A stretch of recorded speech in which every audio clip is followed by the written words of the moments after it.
The Trust for the Americas, in collaboration with the OAS, Government of Belize, public and private sectors, with grant funding by the Embassy of the United States of America, has recently concluded its 18-month project of promoting an open government ecosystem in Belize.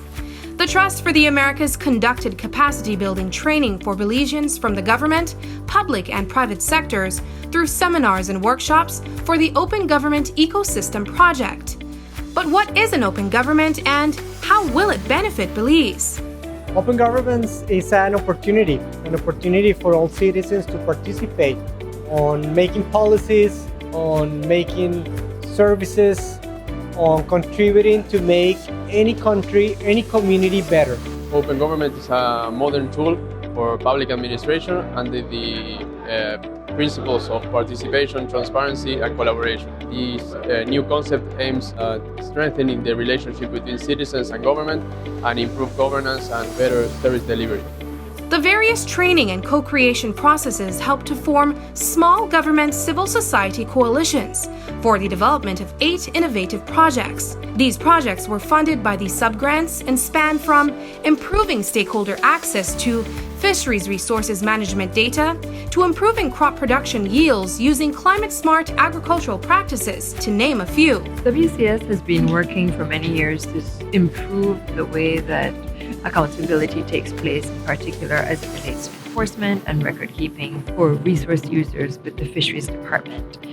This initiative helps us to open up the data to show it outside of the department or a small circle of NGOs. It really allows the public to have more access to information that has been properly reported and analyzed on by a consultant. An open government ecosystem also fosters increased entrepreneurship, facilitates more frequent and conducive public-private partnerships, and reduces corruption.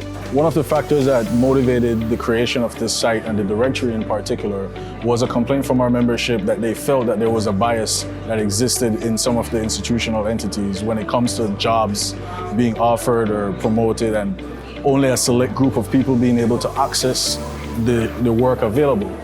So in order for us to address this, we figured that if there was a directory that was publicly shown and accessible for content producers and employers to be able to see who's here, who's available, see what their skill sets are, see what they're capable of doing, it creates a fair, open base for people to begin to showcase themselves and the services that they offer.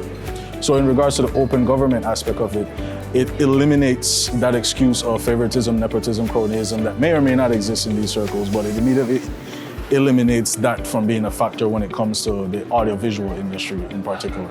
In addition to utilizing technology, the project also focused on strengthening the capacity of civil society organizations to champion pro-transparency coalitions and introduce policies to stimulate a functional, collaborative relationship with the government.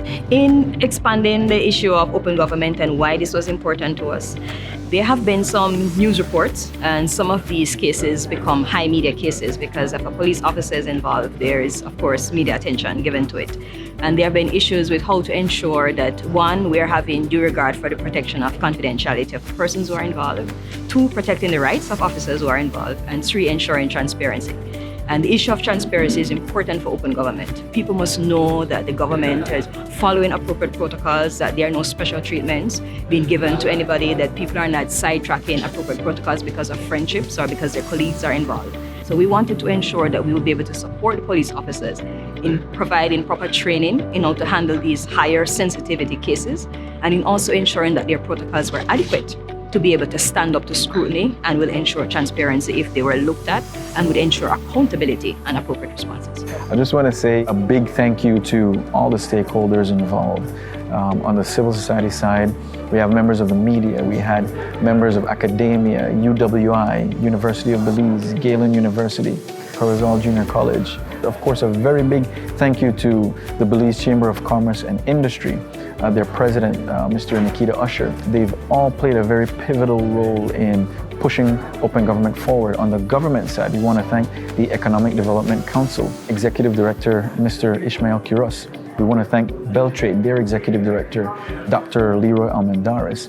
So it's been a wonderful 18 months. Again, we want to thank all the stakeholders, and we look forward to moving open government forward in Belize. Open government is giving power to the people and also academia, because researchers hungry for data, they're hungry for statistics and things like that, and that's something right now that's hard to come about because we still have all of these manual processes happening within the government of Belize. And usually before you reach to the area where you can implement open government initiatives and such, you need to have a solid e-government platform, bringing services, government services to the people electronically. I can see it happening within the next 2 to 5 years. Open government ecosystem equals a stronger, more democratic Belize.